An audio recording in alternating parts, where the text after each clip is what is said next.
या मुकद्दर कब जीरो से हीरो बनाएगा, कब हीरो से जीरो बनाएगा, कहना बहुत ही मुश्किल है।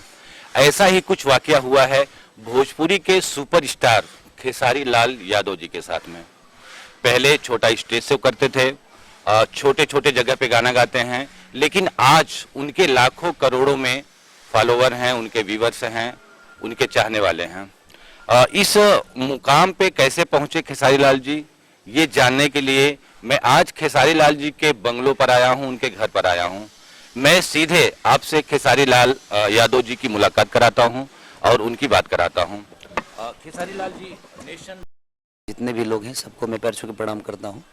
अब बताइए सर, बात करें जिंदगी में कितना संघर्ष आप किए, आज इस मुकाम पे पहुंचे। मुंबई की माया नगरी में, बॉलीवुड इंडस्ट्री में, भोजपुरी इंडस्ट्री में आपने कदम रखा।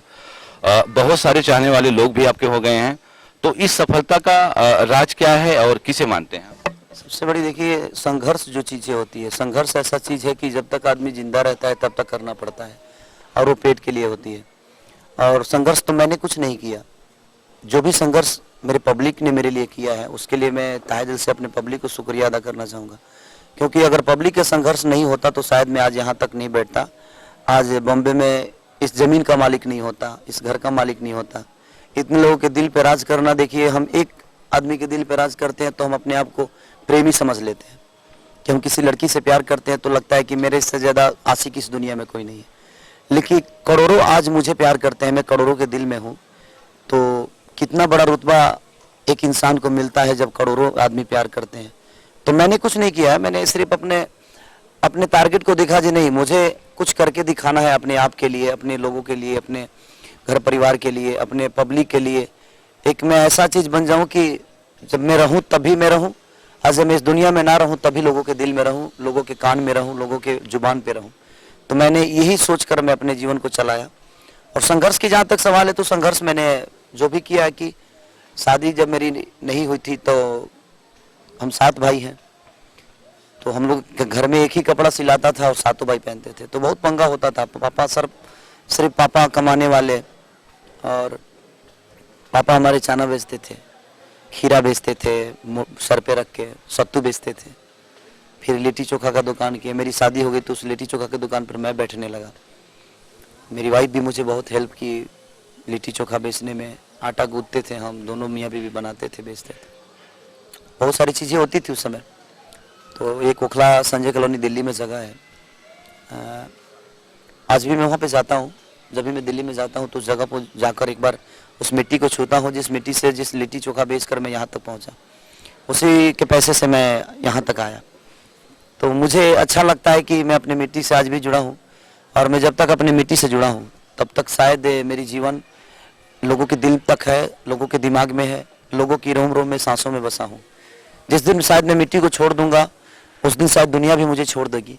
तो मैं कोशिश करता हूँ कि मैं अपने मिट्टी से हमेशा प्यार करूँ, अपनी मिट्टी के साथ रहूँ, अपनी मिट्टी के लोगों के साथ रहूँ, अपने उस मातृभूमि के साथ रहूँ, अपने माँ के साथ रहूँ, जिस माँ के कोख से जो अन्न पैदा हुआ है और मैं खाकर इतना बड़ा हुआ हूँ। सर, बात करें तो जो खबरें सोशल मीडिया पे हैं, पहले आप बीएसएफ में थे, बीएसएफ को छोड़ करके फिर गाने का शौक भी आपके अंदर था, तो क्यों सरकारी नौकरी छोड़ करके आप इंडस्ट्री में कदम रखे? मेरी जीवन सिर्फ सरकार के लिए नहीं बनी थी, हमारी जीवन जो थी पूरे ऑल इंडिया भर के जितने भी भोजपुरी सुनने वाले लोग हैं उनके लिए बनी थी। शायद भगवान को कुछ मंजूर नहीं था, इसीलिए मैं वहाँ से भाग आया। और मैं शुरू से बचपन से गाता हूँ, उस समय भैंस चराता था मैं, तो भैंस पर बैठकर गाता था। तो दुगोला उगोला हमारे यहाँ रामायण महाभारत होता है, तो उसी में मैं अखंड कीर्तन बहुत गाया हूँ। मैं जितना सो नहीं गाया हूँ उससे कई गुना ज्यादा अखंड कीर्तन, हरे राम राम राम हरे हरे, हरे कृष्णा कृष्णा कृष्णा हरे हरे। तो मेरी जीवन शुरुआत वहां से हुई कि मैं अखंड कीर्तन इतना गाया हूँ कि अखंड कीर्तन में मुझे 200-300 रुपये मिल जाते थे, तो मेरा खर्चा चल जाता था उससे। लोग मेरे गाने पे, मेरे मेहनत पे खुश होके, मैं 4-4, 5-5, 6-6 घंटा गाता था अकेले, तो उस पर खुश होकर 300-400 रुपये लोग दे देते थे ऐसे छूट मुझे, तो हो जाता था 1-1.5 महीने का खर्चा।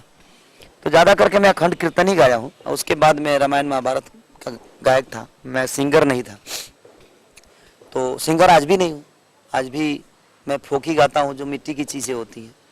कोशिश करता हूँ कि मिट्टी को जब तक मैं जीऊँ तब तक अपने मिट्टी के साथ रहूँ, बाकी कोई चीज़ नहीं। सर बात करें 300-400 कमाने वाला आदमी आज क्या अनुमान लगाया जाए, हजार करोड़ का मालिक बन गया है कि नहीं? देखिए, हमारा पैसा कौन देखता है, और मेरे पास आज जो भी है वो मेरा अपना क्या कुछ नहीं है, मेरे पब्लिक का चंदा दिया हुआ पैसा है। तो मैं इस पे अहंकार नहीं करता कि मेरे पास कितने पैसे हैं, क्योंकि ये किसी के दिए हुए हैं। मैंने कमाया है एक चीज़ कि मैं जब तक जीऊँगा तब तक मेरा नाम रहेगा, मैं नहीं रहूँगा तभी मेरा नाम रहेगा। तो मेरी सबसे बड़ी पूंजी मेरा अपना नाम है।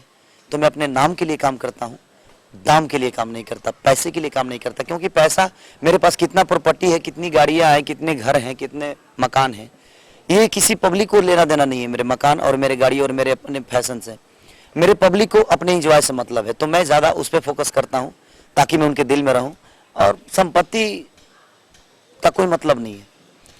कई बार आपको बड़े चैनल पे, मनोरंजन चैनल पे ऑफर किया गया, कई शो में आप भाग लिए, वहाँ आपकी प्रतिक्रिया क्या रही? क्या इसी तरह से आप साधारण में वहाँ भी रहते थे या कोई ईगो या कुछ? देखिए, साधारण ही ऐसा चीज़ है कि आपको हमेशा स्टारडम आपका बनाया रहता है, क्योंकि साधारण में ज़िंदगी जो जीता है आदमी, उसको कभी कष्ट नहीं होती। मेरा जहाँ तक सोच है, मैं हाफ पैंट में रहता हूँ। किसी शो का कोई कहानी आप शेयर करना चाहें जो आपके साथ स्पेशल हुआ हो किसी शो में? पहले दुगोला करता था तो हम लोग 7-8 बजे शुरू करते थे दुगोला कंपटीशन, एक उधर कलाकार एक इधर कलाकार, सवाल जवाब चल रहा है। तो हम लोग 7 बजे से शुरू करते थे तो 2 दिन बजा देते थे। एक वो लोग सिर्फ कप रख देते थे कि जो जीतेगा उसको दिया जाएगा। तो उसमें हम लोग के 2000, 1000, 1500 पब्लिक होती थी, ज़्यादा करके नहीं होते थे, क्योंकि उस समय वो रुतबा नहीं था। आज तो लाखों पब्लिक आती है, 3-3 लाख पब्लिक आती है देखने के लिए। तो मज़ा आता है, उस समय की समस्या और आज की समस्या।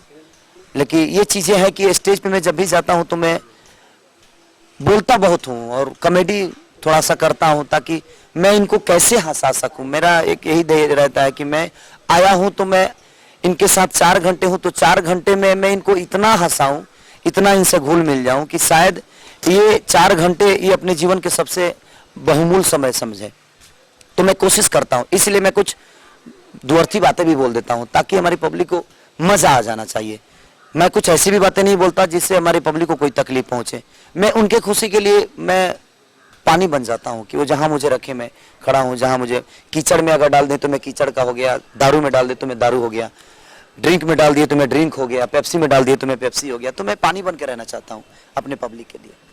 सर जी, मैं बात तो उस शो की कर रहा हूँ जो बड़े टीवी चैनल्स पे आपको बड़े स्टार्स के साथ बुलाया गया, सम्मानित किया गया, आपसे रूबरू हुए, लोग बात किए, उस समय आप क्या फील कर रहे थे? मैं सबसे बड़ा पब्लिक का धन्यवाद, उस समय मेरे आंखों में आंसू आ गए जब मैं कॉमेडी नाइट बचाओ में गया था। मैं, दिनेश लाल यादव जी मेरे बड़े भाई हैं, मनोज भैया जो हम लोग के आदर्श हैं, रवि भैया जिन्होंने भोजपुरी के लिए बहुत कुछ दिया है, तो उन लोगों के सामने मुझे खड़ा किया गया। आपके भारती थी, सुदेश जी थे, कृष्णा अभिषेक और एक बड़ा चैनल है कलर्स। तो उस जगह तो मैं सोचा ही नहीं था कि मैं उस जगह तक जाऊंगा। वैसे लोग मुझे मिलेंगे जिन एक्टरों का मैं फिल्म देखता था, भैंस पे बैठ के उनका गाना गाता था, और आज उनके साथ मुझे खड़ा किया गया। तो इसमें सिर्फ मेरे पब्लिक का सपोर्ट और मेरे पब्लिक का प्यार है, तब मैं वहां तक पहुंचा। नहीं तो शायद मैं भी एक आम जिंदगी जीता, लिट्टी चोखा बेचता, कंपनी में फैक्ट्री में काम करता, अपने बीवी बच्चों का पेट पालता और खुद आदमी खा के सो जाता, 2 रोटी जो भी मिलता। चलिए, अंतिम सवाल आपसे होगा, ये जो भी हुआ आपकी जिंदगी में, इसे आप अपना भाग्य समझेंगे, अपनी मेहनत समझेंगे? मैं अपने पब्लिक का शुक्रिया अदा करना चाहता हूँ। ये ना ही मेरे किस्मत में लिखा था और ना ही मेरी भाग्य थी। हम जिस दुनिया में रहते हैं, अगर मुझे सपोर्ट मिल जाता है, कोई नहीं जानता है कि कौन क्या बन जाएगा। इसलिए मैं हर इंसान का कदर करता हूँ कि कौन जानता है कि जिसका मैं अनादर कर रहा हूँ वो आने वाला मुख्यमंत्री है, वो आने वाला स्टार है, मेरे बगल का, मेरे सर पे तांडव करने वाला सर पे तांडव करने वाला आदमी है। इसलिए मैं हर उस इंसान का कदर करता हूँ, ताकि कल चल के इंसान बड़ा बने ना, तो इसके दिल में ये फील ना हो कि खेसारी लाल यादव ने मुझे इनवाइट किया था, कहीं वो मेरी बुराई करे, कहीं मेरे बारे में गंदी चर्चा करे। तो जहाँ तक सवाल बड़े बनने की है और भाग्य किस्मत की, तो किसी रेखा में लिखा नहीं होता है कि कोई स्टार बनेगा। रेखाएं आपके कर्मों से चेंज होती है। आप जिस क्षेत्र में कर्म करते हैं उस क्षेत्र में आपको फल मिलता है। तो कोई ज़रूरी नहीं कि हर आदमी स्टार बनता है, मेहनत तो सब लोग करते हैं, लेकिन हाँ आप दिल से अगर मेहनत करें, दिल के सच्चे हैं, दिल से बहुत सॉफ्ट हैं, आप हर आदमी का कदर करते हैं, सम्मान करते हैं, पैर छूते हैं, तो पैर छूने से एक चीज़ तो क्लियर होता है कि हम अगर किसी का पैर छूते हैं तो हमें इतनी सारी दुआएं, और कौन जानता है कि किसके हाथों के लकीर से मेरे माथे पे आएगा और मेरा किस्मत चमक जाएगा। इसीलिए मैं हर इंसान का, हर उस बुजुर्ग का, हर उस सम्मानित आदमी का पैर छूता हूँ, ताकि मुझे उनसे ऊर्जा मिले और उनके आशीर्वाद से मेरा हर वो पल खुशनुमा हो, हर वो पल मेरे स्टारडम में काम आए, मेरे कामों में काम आए। अपने करियर में कितनी फिल्में आपने की हुई है? मैं 50 से ऊपर फिल्म किया हूँ। 50 से ऊपर मैंने 5 साल में करीब 50 से ऊपर फिल्में की। और मैं प्रोड्यूसर डायरेक्टर को बड़ा भगवान की तरह पूछता हूँ, क्योंकि वो लोग अपने माँ बाप तो आप पे 3 लाख 4 लाख खर्चा नहीं कर पाते, उनको डर होता है कि कहीं ये डूब ना जाए पैसा। लेकिन एक प्रोड्यूसर और डायरेक्टर करोड़ों रुपया आपके प्यार के लिए और आपके बॉडी पे, आपके करियर के लिए खर्चा करता है।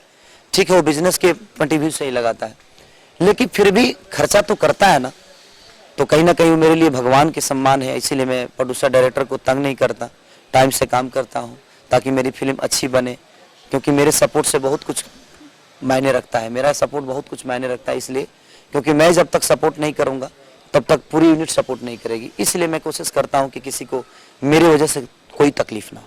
बहुत बहुत धन्यवाद। Thank you. Khesari Lal ji, nation live channel में थैंक यू। आपने समय दिया। यह सफर था खेसारी लाल यादव जी का, जो आज इतने ऊंचे मुकाम पर पहुंच चुके हैं। आपने भी देखा होगा, बहुत सारी फिल्में किए, और इनके दर्शक इतने हैं कि यूट्यूब पे रातों रात लाखों लाखों में व्यूअर्स हो जाते हैं। अपने सहयोगी धीरज कुमार के साथ संतोष मिश्रा।